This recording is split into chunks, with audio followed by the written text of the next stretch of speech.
Hi there, it's Nicole from Mama Elephant, and today I have a stamp highlight card featuring the new Meowlloween stamp set. That's kind of a tongue twister. It's a great Halloween stamp set from the August 2015 release. Here you can see I've laid out some of my pieces. I'm also going to incorporate the Starburst cover die that was released here quite a while ago. This continues to be one of my favorite Mama Elephant dies. It is a fabulous background builder, and I want to build up this fun little Halloween background. I'm going to die cut this from some watercolor cardstock. I'm using the Tim Holtz watercolor cardstock here for this particular panel. I am going to switch watercolor cardstocks halfway through this card, and I'll talk a little bit more about that when I get to that point.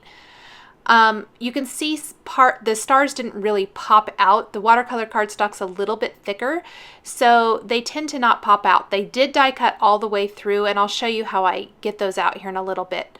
I'm going to trim about 1/8 of an inch from all 4 sides. And this is going to make it just slightly smaller so that when I go to put this panel on a card, it's going to have a nice border all the way around. I'm using a piercing tool to just pop all of these out really quickly. When I get to the last step of the card, this is going to be one of those things that makes it easier. And you'll see here, because I am going to do a little bit of an inlay technique for the star background. So the fact that they don't pop all out right when you die cut sometimes can be a blessing. So here is what my background's going to look like, and I'm going to start with the fossilized amber distress ink, and I'm going to do a little bit of a circular motion to create a moon. And you can see it didn't really transfer all that great to begin with, but I'm just going to keep working with it. I'm not going to give up on it. I'm going to keep applying that color, and I'm going to try to keep that round shape right there kind of in the center of this panel.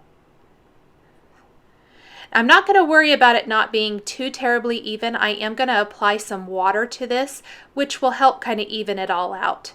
Next, I'm going to take the chipped sapphire distress ink and apply that to the top half of the card, and then go back with the fossilized amber and blend it out a bit. Then I'm going to take the hickory smoke distress ink and apply that to the bottom half of the card and around the moon shape. Again, I'm just going to blend and blend until I get it all nicely blended together, all 3 colors, and go back with my fossilized amber and then go back with the hickory smoke, whatever I need to do just to get that background color all on there.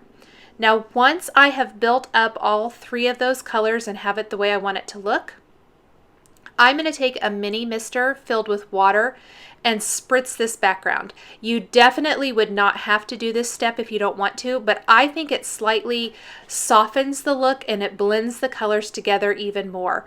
You can see the water reacting with, or the ink reacting with the water there, and it starts to move out. I'm going to set that aside to air dry while I stamp and color the rest of the images, or the images rather, for my card. These are from the Meowlloween stamp set. I've got the broom and then the kitty that's dressed as a witch. One thing I want to mention real quick about the background that I just created: if any of the water starts running too much and the color, you're losing the shape of the moon, you can slightly dab it with a dry paper towel or cloth and pick up some of that water if you're real careful, and it won't disrupt the look of the background. I am using some of the Bristol Smooth watercolor cardstock to color these images. Now, I originally started, there you could kind of see just briefly, I'll show it again here in a minute, that I originally colored them on the Tim Holtz cardstock, and the difference between the 2 watercolor papers is amazing. This Bristol Smooth cardstock is smooth. The color goes on so much nicer. It blends so much nicer. I love the difference in how the 2 cardstocks look. I like this paper so much for zig coloring with these Zig Clean Color Real Brush markers. So that's just my personal recommendation from trying several different cardstocks. This is my favorite by far. And I am using all of these Zig Clean Color Real Brush markers. The colors are listed there in the upper left corner of the screen. And there you could see the difference just real quickly between the two cardstocks. I did go ahead and stamp some of these cute little bats. I felt like I needed to finish out my scene, so I am going to incorporate these bats. I'm going to use the same colors of gray that I used for the cat. And I did go back in and lay down just a little bit more of that dark color and then pull it down, and then add some yellow for the eyes. Now my background is all the way dry, and I love how nice and soft it looks. I am going to go ahead and stamp my greeting. This is from the Meowlloween Extras stamp set. And I'm going to stamp that just with the same black ink I've been using. I'm using the Ranger Archival Jet Black ink for coloring with the Zig Clean Color Real Brush markers. And since I already had it out, I went ahead and used it for stamping my greeting, and then this cute little spider that I'm going to have hanging off of the greeting. Now, he didn't stamp very well. I should have stamped him off once since I've never used him before.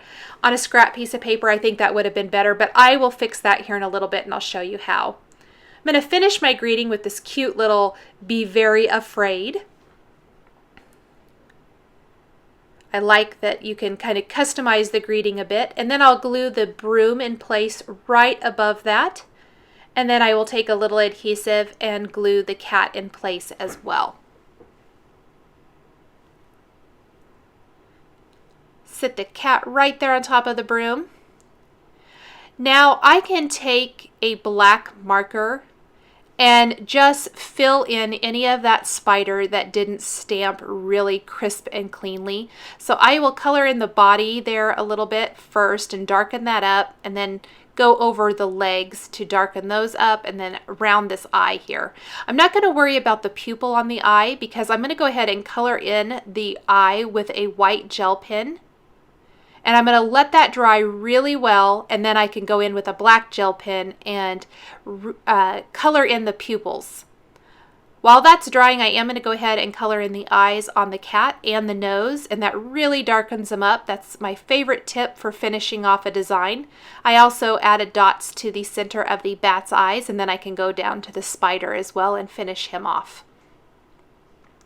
I'm going to generously apply a nice strong adhesive. This is the Glue Glider Pro Permatack adhesive. I'm going to apply that to the back of the panel, not worrying about where those stars are. Go ahead and attach that to my white card base. I did add some little catch lights there to the cat's eyes with the white pen once the black gel pen dried. But here I have die cut that starburst cover from some glitter paper. And the glitter paper is kind of hard to attach to, plus it really adds a thickness. So I could have just put glitter paper behind this whole panel, but instead I'm going to do an inlay design.